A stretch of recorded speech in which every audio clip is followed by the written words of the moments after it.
Ils ont moins de 20 ans et découvrent l'exigence du monde de la mode. Lou, Mathias et Valentine apprennent l'art de créer des vêtements. Mais en dehors de la classe, qui sont-ils derrière leur machine ?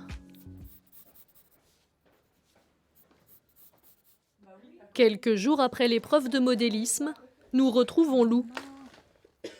La poitrine pointue, non, je pense que je n'oserais pas le porter. Ah, ça fait beau. Oui, je sais, c'est beau, mais ça fait quand même, je sais pas, hyper ancien, tu vois.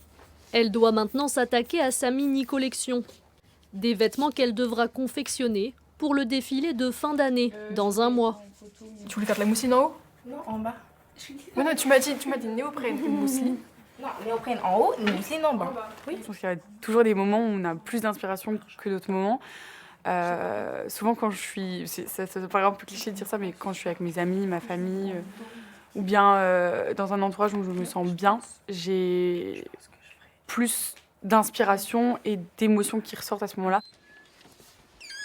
Lou est interne au lycée Jules Hury.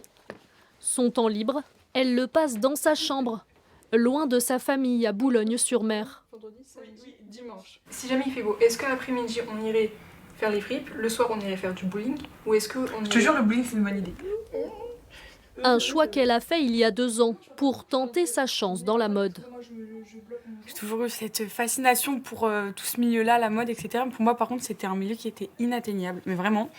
Et en fait, du coup, quand j'ai appris à coudre pendant le confinement, maman, elle m'a dit bah écoute, peut-être que tu pourrais aller dedans. Et puis après, toute ma famille, mamie et tout, elles m'ont tout dit bah peut-être que oui, tu pourrais vraiment. Et moi, j'étais là. Enfin, je pensais que c'était pas vraiment possible. À quelques kilomètres de là, Valentine peaufine la robe de son examen de fin d'année. Chez ses parents comme à l'école, elle passe ses journées devant la machine. Engagée en seconde générale, elle a bien failli ne jamais intégrer la filière. Vu que j'avais des bonnes notes, fallait surtout pas faire un bac pro, etc. Et du coup, bah, j'ai trouvé ce bac et j'ai décidé de refaire une seconde et de m'orienter dans la mode. Pendant ce temps, les élèves de première année ont troqué leurs aiguilles pour des talons. On n'a même pas besoin de déhancher, on déhanche toute seule quand on marche comme ça. Un exercice inhabituel, mais nécessaire pour travailler dans la mode. Les gens sont là, accueillez les gens, souriez, ils sont là pour vous. Hein? Quand on crée des vêtements, c'est important.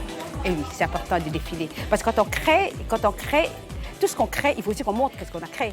C'est important. Et c'est tous les défilés, la mode, on crée, c'est la mode, c'est les défilés. Ça suit. Voilà, tu souris aux gens, voilà, tu souris, d'accord, voilà. Toi aussi, il y a du monde de ce côté-là. Tu souris, d'accord? Entre créer ou porter, Mathias a fait son choix. L'étudiant est à l'affût des dernières tendances, avec une vision de la mode bien à lui. Bah pour beaucoup, la mode, ça va être créer un vêtement et créer son vêtement, ça en fait retransmettre sa personne dans le vêtement. Moi, ça va être vraiment de créer l'objet le plus unique possible. En tout cas, moi, c'est ma vision de la mode et c'est ce que je veux en faire. L'univers de Mathias, vous le découvrirez dans le prochain épisode. Après plusieurs semaines de travail, les étudiants vont soumettre leur création au jugement de leur professeur.